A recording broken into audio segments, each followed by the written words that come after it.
मेरे बच्चे, मनुष्य के जीवन में कुछ चीजों की महत्वता बहुत ज्यादा होती है, लेकिन वह उनकी कद्र तब तक नहीं समझ पाता जब तक वह चीज उसके पास होती है। लेकिन जैसे ही वो चीज उससे दूर चली जाती है, वो उसका विलाप करने लगता है। आज मैं तुम्हें एक बहुत महत्वपूर्ण बात बताने वाला हूं। तुम्हें इसे बहुत ध्यानपूर्वक सुनना होगा। मेरे बच्चे, अब अपना संपूर्ण ध्यान मेरी बातों पर लगाओ। मनुष्य सदैव उन चीजों का विचार करता है जो उसके पास नहीं होती, जिसका उसके पास अभाव होता है। वो कभी उन चीजों का विचार नहीं करता जो उसे प्राप्त होती हैं। वो उनकी कद्र नहीं करता।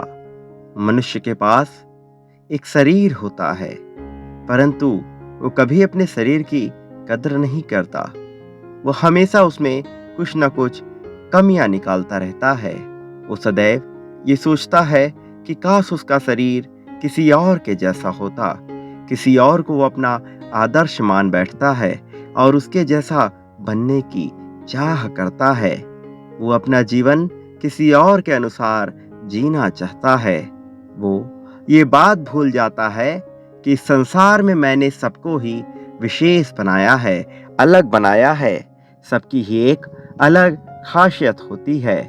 जिस प्रकार सोने से बने आभूषणों का मूल तत्व स्वर्ण होता है, मूल तत्व सोना होता है, लेकिन प्रत्येक आभूषण की अपनी एक विशेषता होती है। गले में पहने जाने वाला हार कोई पांव में नहीं पहनता।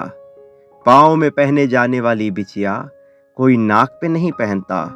और कानों में पहना जाने वाला कुंडल कोई अपनी अंगूठी में नहीं पहनता, अपने हाथों में नहीं पहनता, अपनी उंगलियों में नहीं पहनता। इसी प्रकार प्रत्येक मनुष्य की एक विशेषता होती है और वो ये समझ नहीं पाता। भले ही इन सबका मूल तत्व, मूल आत्मा एक ही हो, परंतु सबकी अपनी अपनी एक विशेषता होती है। वो अपनी विशेषता केवल भौतिक चीजों में ढूंढता रहता है। वो सोचता है कि यदि कोई अच्छा गाना गाता है, कोई अच्छा नृत्य करता है, कोई अच्छी बातें बोलता है, यही उसकी खासियत है। जबकि वास्तव में उसकी खासियत इससे अलग होती है। प्रत्येक मनुष्य का एक परम उद्देश्य होता है। वो परम उद्देश्य एक असीम शांति, एक असीम सुख की तलाश करना है। ऐसी शांति जहां से वो कर्म चक्र से मुक्त हो सके। ऐसी शांति जहां से उसे सम्मान अपमान का भय न रह जाए। ऐसी शांति जहां उसे दुख का अनुभव भी ना हो। ऐसी शांति जो आनंद से भरी हो, परमानंद से भरी हो। लेकिन वो ये सब भूलकर केवल भौतिकवादी चीजों में ही उलझा रह जाता है। उसका पूरा ध्यान, पूरा विचार केवल इस बात में होता है कि वो कैसे स्वयं को आगे बढ़ाए, कैसे स्वयं को आर्थिक रूप से मजबूत बनाए। जबकि वास्तविकता में उसे केवल आर्थिक रूप से मजबूत नहीं होना है। आर्थिक रूप से मजबूत होना तो महज एक स्रोत है, महज एक साधन है। जबकि वास्तविक रूप से जो उसे मजबूती चाहिए वो उसके आध्यात्मिक चेतना की मजबूती है, वो उसके आध्यात्मिक मन की मजबूती है। ऐसा मन जो उसे यह एहसास करा सके कि शांति कैसे मिलेगी उसे। ऐसा मन जो उसे असीम सुख दिला सके। ऐसा मन जो उसके अंदर से भय को मिटा सके, उसे निडर बना सके, निर्भीक बना सके। ऐसा मन जो उसके मन में उठ रहे लोभ, काम, क्रोध को संतुलित कर सके। मेरे बच्चे, इस संसार में जो 4 स्तंभ हैं, वो सभी आवश्यक हैं, चाहे वो आर्थिक हो, चाहे वो शारीरिक हो, चाहे वो भौतिक हो, चाहे वो आध्यात्मिक हो, किंतु इन सब में सबसे बड़ा स्रोत अध्यात्म ही है और अध्यात्म से ही सब कुछ पाया जा सकता है। किंतु अध्यात्म को पाने के लिए बाकी 3 स्रोतों का मजबूत होना आवश्यक है। इसलिए मनुष्य को इतना योग्य बनना चाहिए कि वो अपने आप को आर्थिक रूप से इतना मजबूत बना सके कि उसे कभी किसी की गुलामी करके, कभी किसी की दास्ता में रह करके कोई कार्य ना करना पड़े। धन के लिए वो इतना विवश ना हो जाए कि उसे किसी की गुलामी करनी पड़ जाए।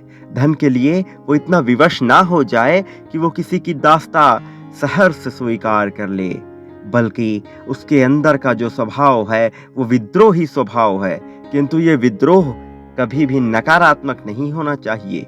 ये विद्रोह तो आजादी के लिए होना चाहिए, स्वतंत्रता के लिए होना चाहिए, मानसिक स्वतंत्रता का होना चाहिए।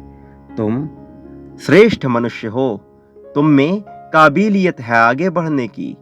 तुमने वो दिखाया है अपना आधार मजबूत बनाकर।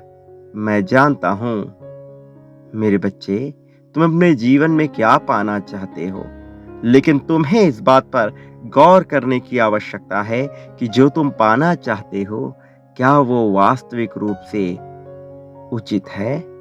क्या वास्तव में तुम वही पाना चाहते हो जिसका तुम विचार कर रहे हो, या फिर कुछ और है तुम्हारे अंधकार की चपेट में घिरा हुआ कुछ ऐसा जिसे तुम अब तक ढूंढ नहीं पाए हो, जिसे तुम समझ नहीं पाए हो, कुछ ऐसी बातें जिसका तुम ज्ञान नहीं रख पाए, कुछ ऐसा है। तुम पाना कुछ और चाहते हो मेरे बच्चे, तुम्हें विचार करना होगा। तुम्हारी कल्पना से भी परे वो चीज है, तुमने अभी तक उसका विचार नहीं किया, लेकिन जब तुम उस पर गौर करोगे, जब तुम अपने भीतर उतरने का प्रयास करोगे, तब तुम जान जाओगे कि वास्तव में तुम क्या पाना चाहते हो, तुम किस तरह की खुशी को महसूस करना चाहते हो। क्या तुम गुलामी में अपना जीवन बिताना चाहते हो? क्या दूसरों की ताना बोली सुनकर अपना जीवन काटना चाहते हो? या इससे ऊपर कहीं तुम कुछ और सोचते हो, कहीं तुम कुछ और चाहते हो? मैं जानता हूं तुम क्या चाहते हो, लेकिन जब तक तुम स्वयं इसका विचार नहीं करोगे, तुम उसे कभी प्राप्त नहीं कर पाओगे। तुम्हारे भीतर की आत्मा तुम्हें झकझोरती है, तुम्हारे भीतर की चेतना तुमसे बार बार निरंतर ये कहती है कि तुम कुछ पाना चाहते हो। वो और जो तुम पाना चाहते हो वो इस संसार से परे है, अलौकिक है, दिव्य है। यही वजह है कि तुम थोड़ी थोड़ी खुशियां पाने के बाद भी सुकून का अनुभव नहीं कर पाते। कुछ क्षणों के लिए तो तुम भूल जाते हो, विस्मृत हो जाते हो, लेकिन उसके बाद तुम्हारा बोध तुम्हें फिर से एहसास दिलाता है एक अधूरेपन का, एक अकेलेपन का, ऐसा अकेलापन जिसके बारे में तुम जान भी नहीं पाते। सब कुछ होते हुए भी तुम स्वयं को अकेला पाते हो, स्वयं को अलग थलग पाते हो। तो मेरे बच्चे, विचार करो वो क्या है जो तुम पाना चाहते हो। जैसे ही तुम इसका विचार करना प्रारंभ करोगे, तुम वो पाना प्राप्त कर दोगे, उस सुकून की तरफ बढ़ना प्रारंभ कर दोगे। और इस पूरे सफर में मैं तुम्हारे साथ हूं। मैं तुम्हारा रक्षण भी करूंगा, तुम्हें सानिध्य भी प्रदान करूंगा और तुम्हारा वर्चस्व भी बढ़ाऊंगा। लेकिन तुम्हें विचार करना होगा, तुम्हें विचार करना होगा उस चीजों के बारे में जो वास्तव में तुम्हारे लिए बनी हैं। तुम्हें विचार करना होगा अपने जीवन के उद्देश्य के बारे में। तुम्हें समझना होगा कि आखिर क्यों तुम्हें ये मनुष्य का जीवन मिला। क्या मनुष्य का जीवन तुम्हें दास्ता सहने के लिए मिला है? क्या मनुष्य का जीवन इसलिए मिला है कि तुम एक ही प्रकार के रोजमर्रा की जिंदगी करते रहो और उसके बाद एक दिन मृत्युशैया को प्राप्त हो जाओ? तुम्हें ये मनुष्य का जीवन क्यों मिला है, इसका विचार करो, क्योंकि समृद्धि तो तुम पा ही जाओगे। समृद्धि तो मैं तुम्हारे झोली में भर ही दूंगा, लेकिन क्या तुम आध्यात्मिक रूप से इतने विकसित हो पाओगे कि तुम जो पाना चाहते हो वहां तक पहुंच जाओ। क्या धन ही तुम्हारी अंतिम भूख है? क्या इसके बाद तुम कुछ और नहीं मांगोगे? मेरे बच्चे, मनुष्य के पास धन होता है तो वह सेहत की तलाश करता है, और जब सेहत होता है तो वो धन की तलाश करता है। इतना अंतर उसकी सोच में क्यों आता है? तुम्हें इस बात को समझना है, तुम्हें जानना है इसका रहस्य। और मैं यकीन से जानता हूं कि तुम इस रहस्य के पीछे भाग रहे हो। तुम ढूंढ रहे हो उस रहस्य को। तुम जानना चाहते हो कि वो क्या है जिसकी वजह से तुम यहाँ मौजूद हो। तुम्हारे भीतर की आत्मा तुम्हें निरंतर झकझोरती रहती है। प्रेम की लालसा होने के बावजूद तुम सुकून को महसूस नहीं कर पाते। तुम अब उस सुकून को प्राप्त करने वाले हो, लेकिन सर्वप्रथम तुम्हें विचार करना होगा। अपनी चिंता त्यागो, उन छोटी छोटी बातों को छोड़ दो जो तुम्हारे जीवन में महत्वहीन है, अर्थहीन है, जिनका तुम्हारे वास्तविक जीवन से कोई लेना देना नहीं है। मन में बसा हुआ अहंकार तुम्हें कभी भी प्रगति के मार्ग पे नहीं ले जा सकता। वो तुम्हें कभी वो मार्ग नहीं दिखा सकता जहां से तुम्हें सुकून का अनुभव हो।